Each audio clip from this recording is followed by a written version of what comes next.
Le troisième, la patience. Mais évidemment qu'il va falloir avoir beaucoup d'éthique dans cette affaire, d'humilité, complètement, parce que, et de patience, hein, parce que c'est un plan de 2 à 5 ans, la plupart des gens sont pressés d'y arriver. Et au bout de 6 mois, ils n'ont pas encore réussi, ils abandonnent, ils baissent les bras, voire au bout de 90 jours, voire au bout de 30 jours, voire au bout de même 15 jours, certaines. Hein?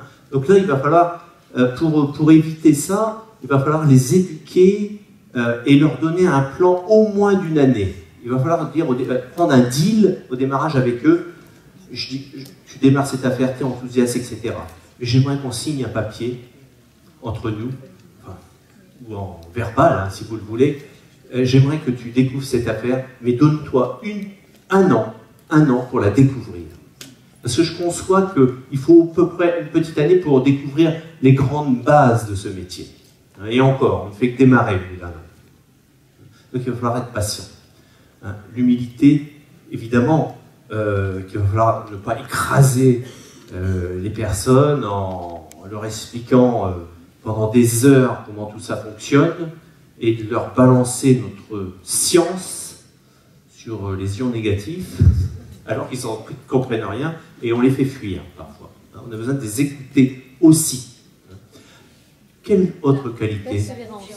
La confiance, bien sûr, la confiance, l'écoute, la confiance. Alors, la confiance, on a besoin de faire confiance, j'allais dire, à notre lignée, évidemment, à notre groupe, au conseil, etc.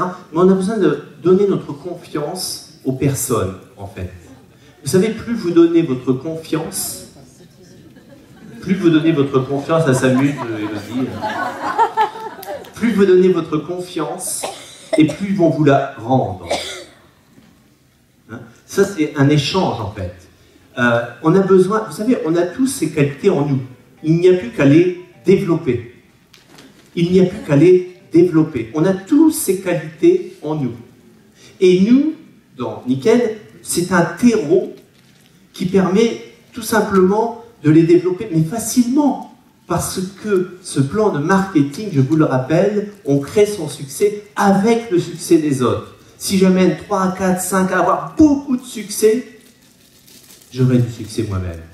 Donc, qu'est-ce que je vais faire avec ces 3, 4 personnes? Je vais leur donner le meilleur de moi-même. Hein? Je n'étais pas très patient, je deviens patient avec eux. Je n'étais pas à l'écoute, je deviens à l'écoute. Je n'étais pas persévérant, je deviens persévérant. Je deviens généreux.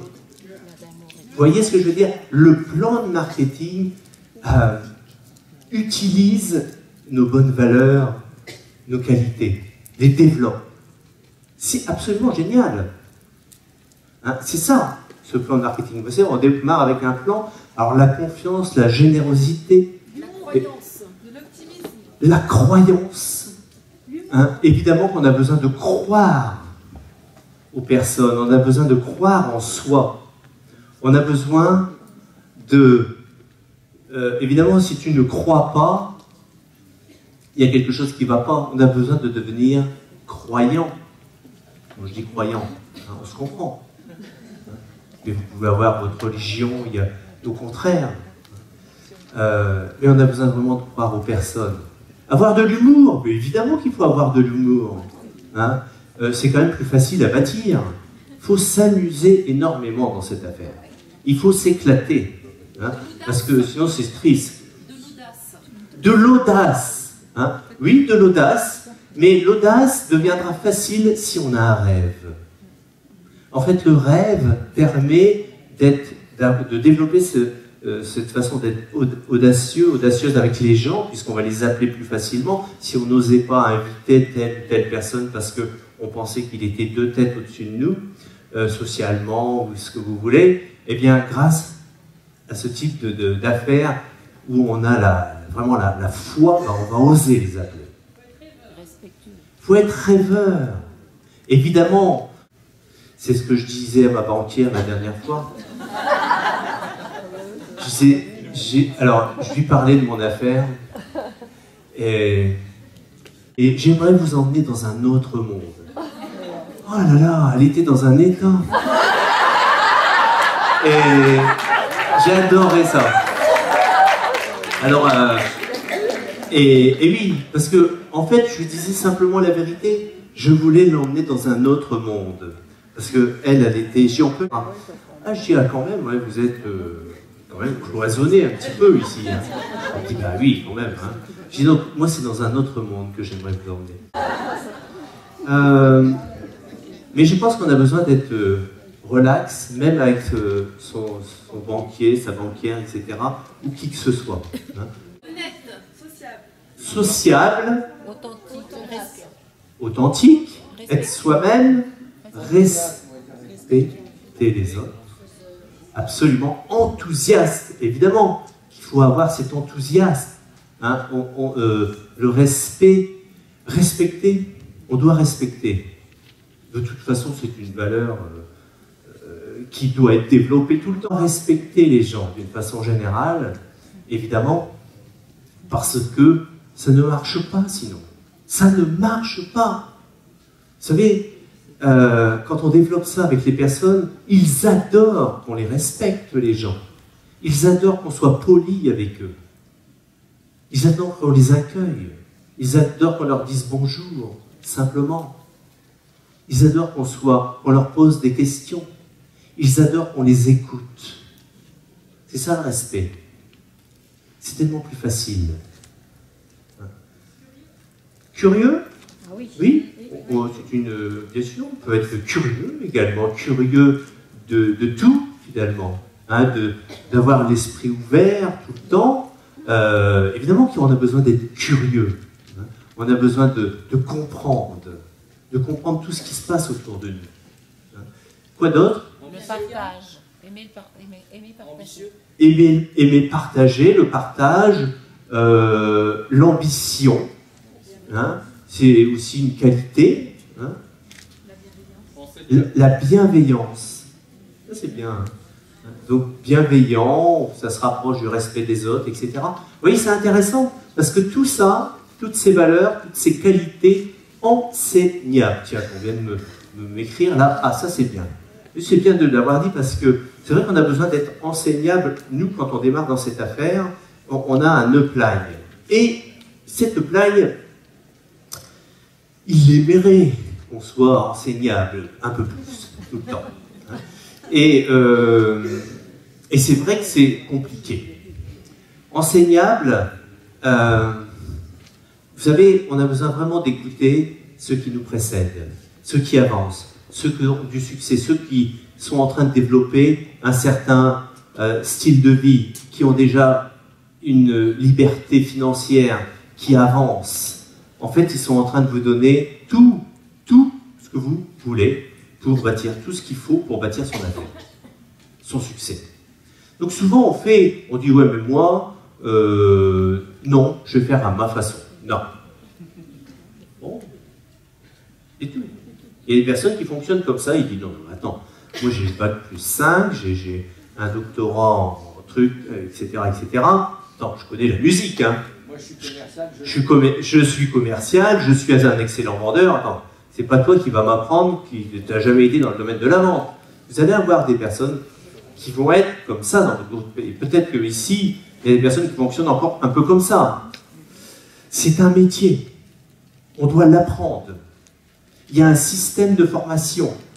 On a besoin d'acquérir un certain nombre de compétences. Sinon, ça ne fonctionne pas. D'ailleurs, c'est un des principes tout à l'heure de Jean-Christophe Barrault qui a dit en premier, créer cette compétence dans ce métier. On a besoin d'apprendre. Et on rejoint un des qualités qu'on doit développer, l'humilité très rapidement, pour se dire, ok, j'écoute. Mais si on a un rêve, et des vrais rêves, un vrai objectif, ça sera facile de dire, écoute, vous savez, moi, on m'a dit une phrase, moi, c'était bon. Tu veux être riche ou tu veux avoir raison? Puis, moi, je veux être riche. Tu m'écoutes et je vais t'enseigner. D'accord, dis-moi, il faut marcher où? Là. Ok. Je faisais confiance. Vous voyez? Alors, si vous voulez, dans 5 ans, réaliser tous vos rêves, faites confiance. ça va se passer. Plus vous êtes dans la résistance, et plus ça va être dur. Ça sera très difficile. Si vous vous laissez guider, si on vous dit par exemple, votre sponsor va vous dire, tiens, parce que vos sponsors, ce n'est pas une hiérarchie. Ce n'est pas des personnes qui vont vous donner des ordres. Il n'y a pas de hiérarchie. Ils vont vous donner des conseils. Et c'est ça qui est parfois un petit peu difficile. Dieu m'a donné ce conseil-là, mais je ne l'ai pas trop suivi. Mais essayez d'écouter les conseils. Par exemple, si on vous dit, ça serait bien que tu livres ce dernier livre de, par exemple, Robert Kiyosaki, etc. Bah, prenez le bon conseil et commandez ce livre. Hein, ou tel CD, ou tel livre, ou telle animation, réunion, etc. Écoutez les conseils, de dire, tiens, tu devrais appeler un tel ou un tel. Voilà, écoutez les conseils. Votre sponsor est en train de vous donner des conseils précieux. Précieux. Ne faites pas cette affaire à votre tête comme vous voulez. C'est-à-dire, moi je fais comme je veux, ça ne marchera pas. C'est un métier. Il y a plein de gens tout le temps qui veulent faire autrement. Il y a même une personne, il n'y a pas très longtemps, il me dit, tiens, je vais payer un agent pour me créer un réseau. Vous savez, un type, il y a des gens comme ça, je dis, bon, ça ne peut pas marcher. Ça ne peut pas marcher. C'est vraiment c'est de la relation humaine. C'est impossible. Sinon, on serait chez soi derrière Internet. Un réseau par Internet, ça ne marche pas.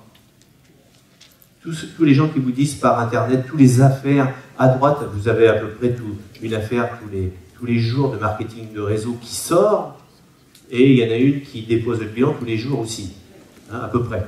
Donc faites attention à tout ça, à tous ces arnaques qui existent dans le marketing de réseau, malheureusement, et il faut reconnaître, ça existe, hein, des arnaques dans le marketing de réseau.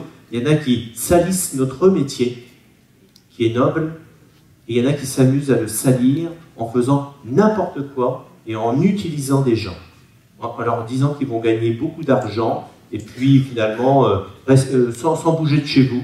Hein, vous inquiétez pas, ça va se passer dans 3 semaines. Hein, vous avez juste un chèque de 552 € à m'envoyer, et dans 3 semaines, vous serez riche.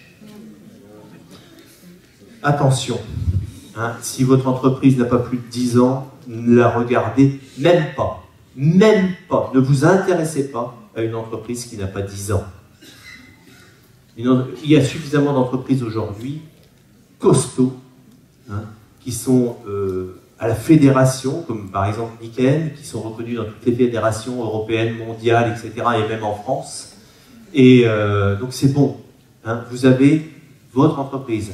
Après, le succès, c'est vous, ça vient de vous. Vous savez, parfois il y a des gens qui disent j'arrive pas à réussir, je vais aller dans une autre entreprise.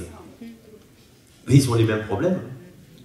Ils traînent les mêmes problèmes, sauf qu'ils sont parfois tombés dans une entreprise qui va arrêter, qui va arrêter 1 an après ou 6 mois après. Alors ils démarrent une autre entreprise, et puis encore une autre, puis après ça va pas, les costauds, mais ça va pas. Ça va pas encore, ça va pas encore, ça va pas encore. Et au bout de 10 entreprises, ils se disent vraiment, hein, le marketing de réseau, c'est pas bon. Hein. En fait, c'est pas bon pour 7 personnes.